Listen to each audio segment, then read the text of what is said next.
জানুয়ারিতে বেতন বৃদ্ধি, দীর্ঘদিন ধরে যে ব্যর্থতা তার দায় নিয়ে তৃণমূল পার্শ্ব শিক্ষক সমিতির সভাপতি মাননীয় রমিউল ইসলামের পদত্যাগ, সকল ধরনের বঞ্চনার অবসান ঘটানোর জন্য নতুন নেতা দেবদূতের আবির্ভাব। কি করছে তিনি, কিভাবে করবেন বেতন বৃদ্ধি, আদৌ কি সম্ভব নাকি সম্ভব নয়? কে এই দেবদূত? যদি এই বঞ্চনার অবসান হয়ে যেত, 20 বছর চাকরি করে 20,000 টাকা অন্তত বেতন হতো, তাহলে নতুন নতুন নেতার জন্ম হতো না এবং আজকে এই দেবদূতকে আবির্ভাব হতে হতো না। সরকারপন্থীরা বলছেন যে অনেক নেতা হয়েছে, নেতা সাজার শখ, কিছুদিন পরে টাকা চাইবে। ইপিএফ মামলা উঠেছে, ইতিমধ্যে ইপিএফের যারা কর্ণধার বা যারা মালিক, ক্যাস্টের মালিক, এই মামলার যারা মালিক, তারা বলছেন আর মামলা চালানো সম্ভব হচ্ছে না। কবে পার্শ্ব শিক্ষকদের ঘুম ভাঙবে, অর্থাৎ তাদেরকে টাকা দিতে হবে। সব মিলিয়ে কি হবে, কি করবে পার্শ্ব শিক্ষকরা, এসএসকে এমএসকেরা, শিক্ষা বন্ধুরা, পৌরসভা মাদ্রাসার কর্মীরা, রাজ্যের সমস্ত ধরনের চুক্তিভিত্তিক শিক্ষক এবং শিক্ষাকর্মীরা? প্রথমেই আমরা আসি যে রাজ্যের তৃণমূল পার্শ্ব শিক্ষক সমিতির সভাপতি মাননীয় রমিউল ইসলাম একটি চেষ্টা করেছিলেন, সকলকে নিয়ে একটি জয়েন্ট ফোরাম গঠন করেছিলেন। তিনি মুখ্যমন্ত্রীর দপ্তরে 1/3/2024 নিরিখে সেই আদেশনামা অনুসারে বেতন বৃদ্ধির একটা দাবি দিয়েছিলেন। সেই দাবির কি হলো, সেই দাবিপত্রের কি হয়েছে? অনেকে বলছেন ওএসডির কাছে মুখ্যমন্ত্রীর ইমেল থেকে গেছে, তাহলে এখনও হলো না কেন? আবার নতুন করে প্রেস কনফারেন্স হচ্ছে পার্শ্ব শিক্ষকদের বঞ্চনার কথা সরকারের কানে তুলে ধরার জন্য, সরকারের কাছে পৌঁছে দেওয়ার জন্য, সরকারের দৃষ্টি আকর্ষণের জন্য। এবং সবথেকে যেটা বড় বিষয়, যেটা প্রচার চলছে, যে যিনি এই প্রেস কনফারেন্সটা করছেন বা যার নেতৃত্বে এই প্রেস কনফারেন্স হচ্ছে, তিনি মুখ্যমন্ত্রীর উপদেষ্টা দেবাশিস সেনের অত্যন্ত ঘনিষ্ঠ, অভিষেক বন্দ্যোপাধ্যায়ের ঘনিষ্ঠ, সুব্রত বক্সির ঘনিষ্ঠ। তাহলে কি তার মাধ্যমেই দাবি আদায়টা হবে?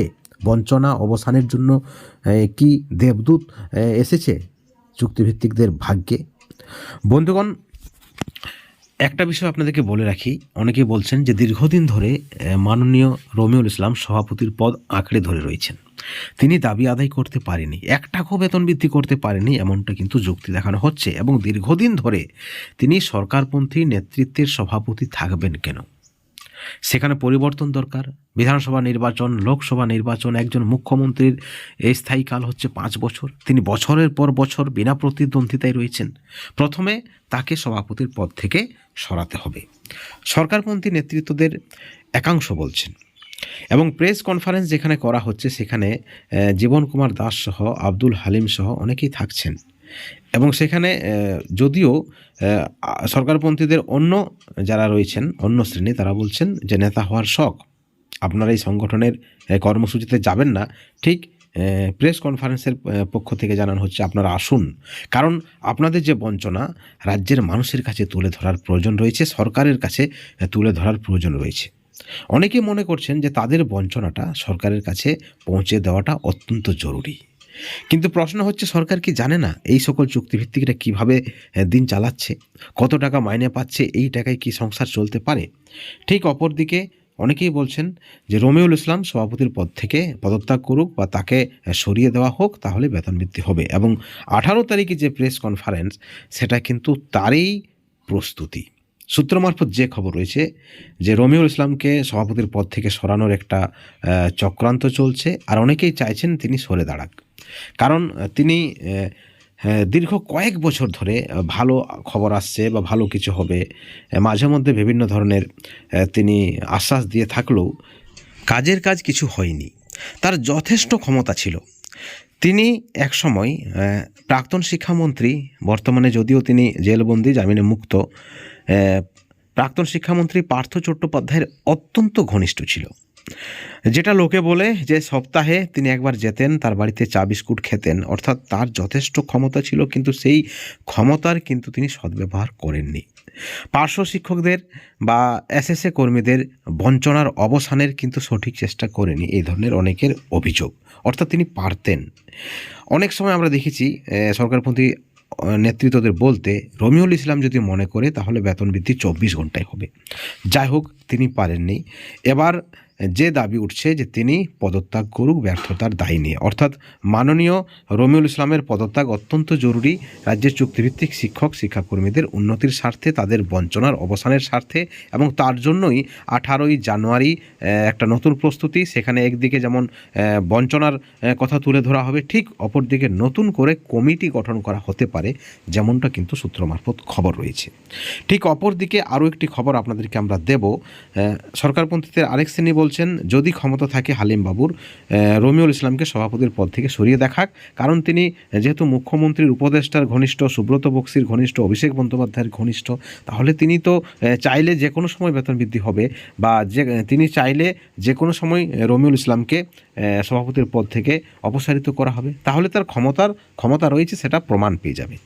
বন্ধুগণ, একই সঙ্গে আরও একটি আপডেট আমরা দিতে চাই ইপিএফ মামলার, যে আগামী 21/1/2025 তারিখে সুপ্রিম কোর্টে ইপিএফ এক্সামিনেশন মামলার শুনানি আছে, এবং দপ্তরের পক্ষে দাঁড় করানো হচ্ছে নাকি অভিষেক মনু সিংভিকে। এটাতে আশ্চর্য হওয়ার কী আছে? রাজ্যের আইনজীবী অভিষেক মনু সিংভি, কপিল সিব্বল, আপনারা জানেন আরজিকর মামলা থেকে শুরু করে বিভিন্ন মামলাতে অভিষেক মনু সিংভি এবং কপিল সিব্বল দাঁড়িয়েছেন। এখানেও সেটাই হচ্ছে, এবং সেখানে যেটা বলা হচ্ছে যে আমরা আমাদের কেসের মেরিট এবং ভারতীয় সংবিধানের উপর ভরসা রাখছি। অবশ্যই রাখতে হবে, বিচার ব্যবস্থার উপরই রাখতে হবে। সমস্যা একটাই, অর্থ। অলরেডি আমাদের আইনজীবীর কাছে 1,06,000 ডিউ রয়েছে। অতি সত্বর অর্থ না পাঠাতে পারলে হয়তো শুনানি হবে না। সকলের কাছে আবেদন, পরামর্শ দিন কি করা উচিত, অর্থাৎ ইঙ্গিত কি পরিষ্কার। এবং সেখানে পার্শ্ব শিক্ষক যারা রয়েছেন, পার্শ্ব শিক্ষক নেতৃত্বরা যারা রয়েছেন, বা এসএসএ কর্মীদের যারা কর্মী রয়েছেন, শিক্ষক শিক্ষিকা রয়েছেন, তারা এই বিষয়ে কী ভাবছেন তাদের ব্যক্তিগত বিষয়। কিন্তু আমাদের প্রতিবেদনে আমরা যে বিষয়টা তুলে ধরতে চাইছি, সব মিলিয়ে যদি দেখেন আলোচনার 2-3টি দিক রয়েছে, এবং সেখানে যে বিষয়টি অত্যন্ত পরিষ্কারভাবে বোঝা যাচ্ছে সেটা হচ্ছে একতার অভাব। মামলা করেছেন, সেখানে একতার অভাব রয়েছে। আপনারা সরকারপন্থীদের সমর্থন করেননি, তারা নিজেদের মতো চলেছে, একতার অভাব রয়েছে।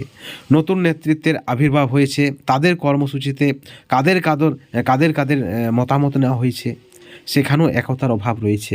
সরকারপন্থীদের আরেকটি শ্রেণী কী বলছেন, যা বলছেন সেখানেও কিন্তু একতার অভাব রয়েছে। অর্থাৎ সর্বপ্রথম যে বাধা এই বঞ্চনার অবসানে রাজ্যের চুক্তিভিত্তিক শিক্ষাকর্মীদের, সেটা হচ্ছে একতার অভাব।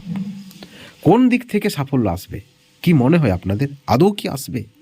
আপনারা কি মনে করেন আব্দুল হালিমের মাধ্যমে অবশ্যই বেতন বৃদ্ধি হবে, বঞ্চনার অবসান হবে, এবং সেখানে রমিউল ইসলামকে পদত্যাগ করা উচিত, বা ইপিএফ মামলায় অর্থ সাহায্য করা উচিত? এই বিষয়গুলি আপনারা তুলে ধরে অবশ্যই আপনাদের সুচিন্তিত মতামত চ্যানেলের কমেন্ট সেকশনে কমেন্ট করে জানাবেন। সকলে ভালো থাকবেন, সুস্থ থাকবেন। Thank you so much.